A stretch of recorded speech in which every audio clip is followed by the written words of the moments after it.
shoutout to Boya Mic. Lahat kami naka-Boya. Siguro meron kaming siyam na Boya na microphones. Baka naman.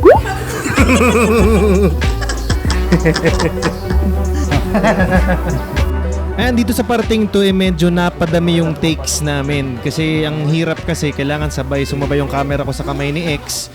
Tapos dapat yung bagsak nung kamay ko from point A to point B, dapat in focus siya, okay? Kasi wala akong time galaw-galawin yung focus habang gumagalaw. So ang winning shot natin yung pabalik. Kailangan ko siya i-reverse.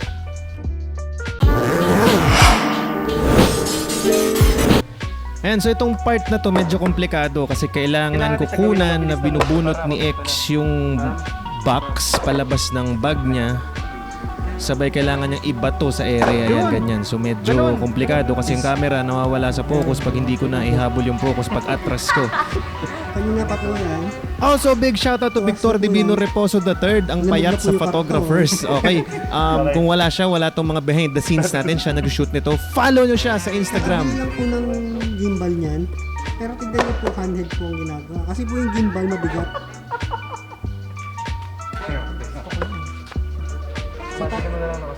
Sa taba po nila. Sa taba po nila hindi kaya buhatin yung gimbal.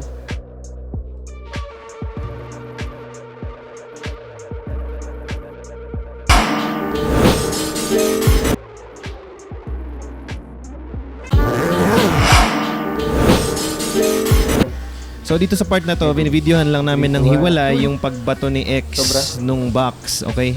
Kasi gusto ko nang sana mas mataas pa.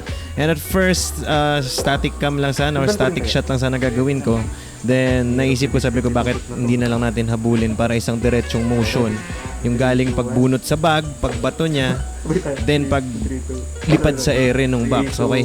So ayan, nahabol-habol. And medyo mahirap kasi nilagay ko yung Sigma lens ko sa 50mm. So medyo tight siya. So laging naiiwan yung camera o kaya nauuna yung box o nauuna yung camera pag akyat, or okay na yung paakyat, yung pababa naman, or mabibitawan ni X yung box, or ayan, yan tulad yan.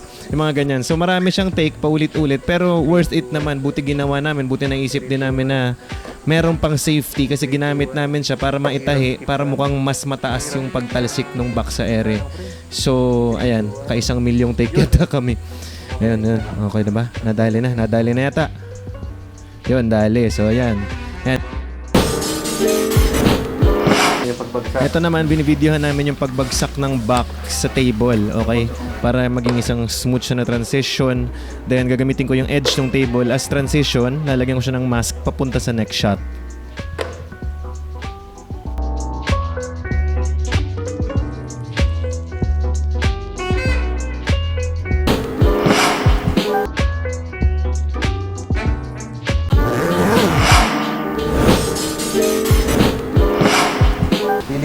And this time around naman, tinatry namin i-simulate yung mga sa unboxing videos. Do your thing, man! Kasi actually, ito si Brother X, gumagawa siya ng mga unboxing videos sa YouTube.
Selfie.